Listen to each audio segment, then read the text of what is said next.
So I'm outside doing some yoga, soaking up the vitamin D that I love so much. And I was listening to this money manifestation video, and I checked my email when I was done. And while I was doing my yoga and listening to the video, I got this.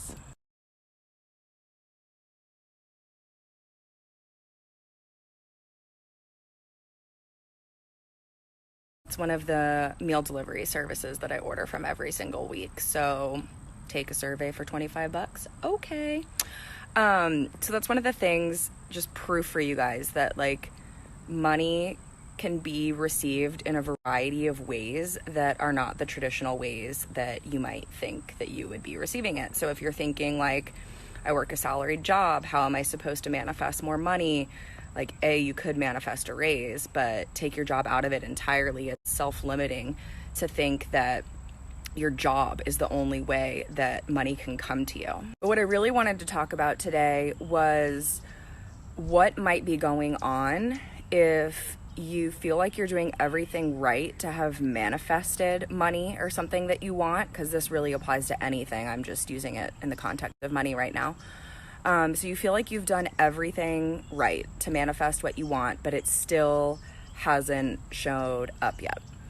Number one, a lot of it is about just getting yourself into a state of trust that it's on its way to you, and keeping yourself in that state of trust and keeping yourself in the right vibration and energy and frequency to be able to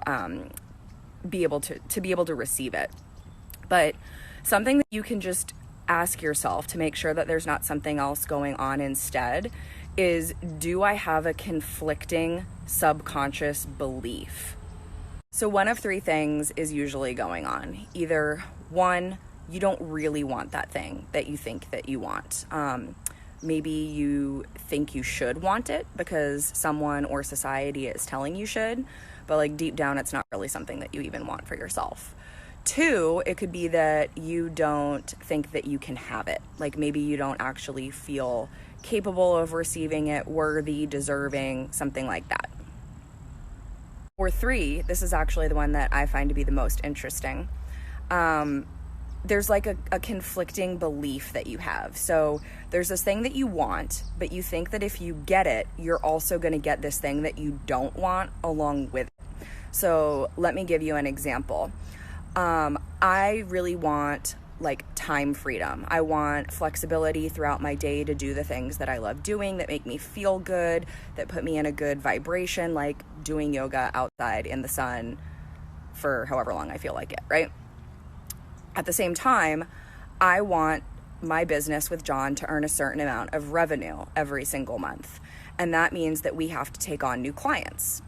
So I've noticed that I have this conflicting subconscious belief that hitting that revenue goal means taking on new clients, means I am going to have less time freedom.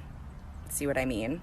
So now I know that I need to do work around, it's not an either or. Like I can have the revenue goal and the time freedom, and I just need to be open to ways of receiving that, if that makes sense.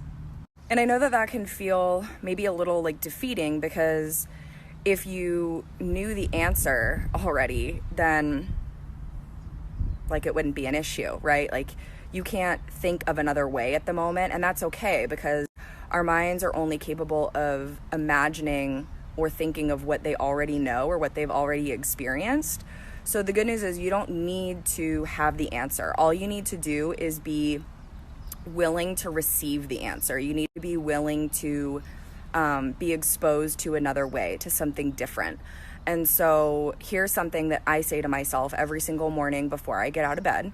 And then if I catch myself having one of these moments where I feel like I don't know what to do, I don't know how to see things differently, then I just say this again. So here it is. Feel free to screenshot it and save it for yourself and use it too. So I hope it helps.